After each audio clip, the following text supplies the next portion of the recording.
Hello and welcome to Reality TV News Update, where you'll find the most recent news, entertaining moments, and exclusive behind-the-scenes content. Within the first 72 hours of a 26-day competition, Survivor 50, which featured 24 seasoned players, had already produced conflict, agony, and heartbreak.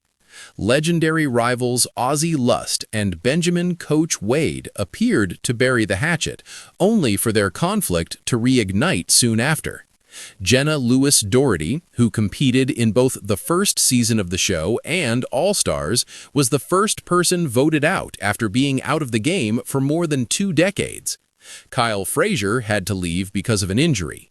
Yet there were also moments of nostalgia, connection, and excitement as returning players arrived on the beach, grateful to be part of the show's landmark 50th season. This raw display of humanity has kept the show's torch burning for over 25 years. According to Jeff Probst, the host, executive producer, and showrunner of the reality competition series, Survivor is built on a timeless idea because human nature never changes. It's basically wild behavioral psychology.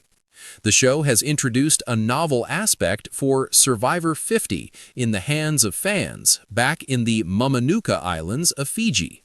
Fans were given a say in key decisions, voting online to shape production and game mechanics, from choosing tribe colors to requiring castaways to earn rice and supplies instead of receiving them at the start.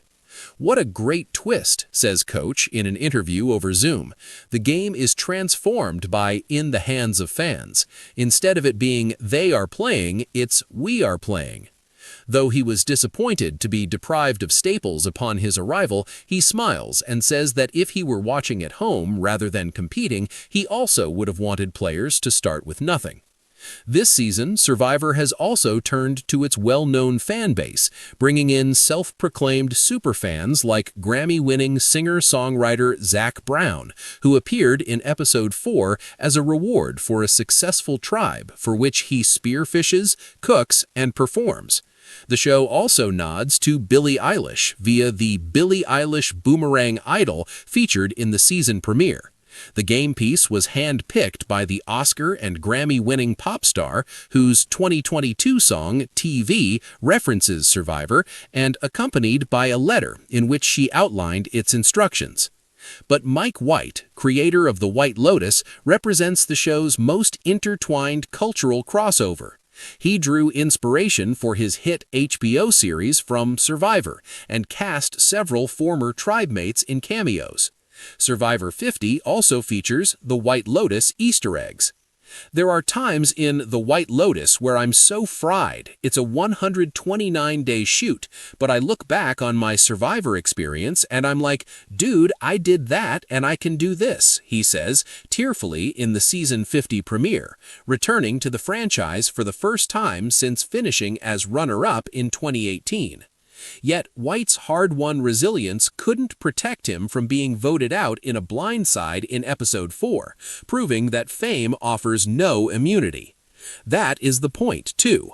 At its core, Survivor is about watching people from all walks of life drop into a remote, unforgiving environment where they must outwit, outplay, and outlast each other for a $1 million prize. They must do this while hungry, exhausted, and sore, roasting in the blazing sun or shivering through rainstorms and going through physically exhausting competitions. Even knowing they must cooperate with the very people they're competing against, as alliances form and fracture, each day grows more fraught. "It's very simple, but very deep," Probst says. "The goal is not to get voted out, but the strategy in achieving that goal is infinite, so the game's easy to understand, but it's impossible to master. That's why it's so much fun to watch. You're constantly asking yourself, what would I do? It's one thing to ask from the comfort of home, but another to live it out, and on national television to boot," says Coach. "When you step on that beach, the stakes are so much higher," he explains. "Nobody really thinks about the $1 million. They're worried about staying alive and not being voted out. Most people would be able to do it, he continues, but what you'd realize is what happens to your character and your facade when you're deprived of everything: food, comfort, reaching out to your friends, and having a support system that you know and trust. When you strip all of that away, this stops being a game, and your character will be forged, revealed, or shattered. A four-time player, season 23 runner-up, and 2015 Survivor Hall of Fame inductee, Coach is one of the show's most legendary figures. Known as the Dragon Slayer, he's often shown meditating, praying, waxing philosophical, and pontificating on nobility, integrity, and honor. His grandiose persona rubbed many the wrong way early on, earning him a villain label. Reflecting on his legacy, Coach partly blames the edit, but acknowledges he often took himself too seriously, was arrogant, and tried too hard to be larger than life. Yet he stresses his authenticity. The way I look, dress, and talk, I'm polarizing. That's who I am in my real life, so that's who I am out there. Probst affirms that what you see is what you get. He states, Coach shows up authentically every day. He wears his mythology on his sleeve and has it tattooed on his body. When he pulls back his hair into a ponytail and quotes Magellan, that's Coach. I'm the guy with quotes about war and victory and fearlessness and courage. That's actually who I am. This season, he calls himself Coach 4.0, but Probst remains skeptical. Every time he plays, Coach refers to himself as the new version of Coach. But the minute he starts talking, everybody thinks the same thing. Coach, you may have some more maturity and life experiences now that you're married and have kids, but you're exactly the same. That's not a critique of Coach. After observing more than 750 players over 25 years, Probst believes we are capable of much more than we think we are, and simultaneously, at our core, we generally are who we are. It doesn't mean you can't change or become a better version of yourself, but you're going to have some core instincts. The show's unflinching exploration of human nature traces back to visionary British television producer Charlie Parsons. He conceived the social experiment based on a combination of his curiosity about people, the influence of Lord of the Flies and Robinson Crusoe, and his boarding school experience. It was an all-boys school and quite a competitive place, so there was an element of survival in that. It wasn't a bad experience, but if you're 13 and you've never lived away from home before, it can be quite a wrench to live for a month at a time away from your parents. On one occasion, I called my parents and said, "Will you rescue me?" And they didn't. In 1988, Parsons turned his concept into The Castaways, a 3-part documentary for a magazine-style television program he was showrunning. Several years later, he was approached by Disney's Buena Vista Productions to make an American version of a successful British morning show he had created. He pitched what would become Survivor after that failed, developing it with Buena Vista in the hope of selling it to ABC. But he says the radical concept didn't fit neatly into existing TV genres, and the network balked. It's difficult to imagine, but back in the 90s, this idea of reality TV basically didn't exist. Television was reasonably siloed. ABC took a long time deciding because they could see that there was something about it, but in the end, they passed. In 1997, however, the concept found immediate success in Sweden with Expedition Robinson, leading to expansion in more Scandinavian countries. The leap to America required a new alliance. During Parsons' development process with Buena Vista, he'd met fellow British TV producer Mark Burnett at a party in Los Angeles, where he'd told him about the reality competition format he was building. Burnett then called every 6 months pressing to produce it until Parsons finally agreed to grant him the American licensing rights. Mark had an incredible energy and presence, which meant that he could go and sell the shit out of it. He could persuade the networks to take a risk on something risky. Even so, as Burnett relayed in a comprehensive 2010 Television Academy interview, he faced a difficult pitching process. But after every major network passed, he reapproached CBS, where then CEO and president Les Moonves was game to try original programming during summertime when reruns caused dwindling viewership. But when Moonves commissioned a pilot, Burnett said a standalone episode was too costly and couldn't capture the show's slow burn endgame. Instead, he proposed a sponsorship model based on incorporating products into the game. He also pitched the value of a castaway calling home on a branded cell phone, or the need for a slice of pizza and a beer in a pinch. After Burnett secured corporate sponsors, Moonves green-lighted Survivor. Though firmly embedded in the culture today, Survivor was revolutionary when it debuted May 31, 2000, quickly becoming a cultural phenomenon.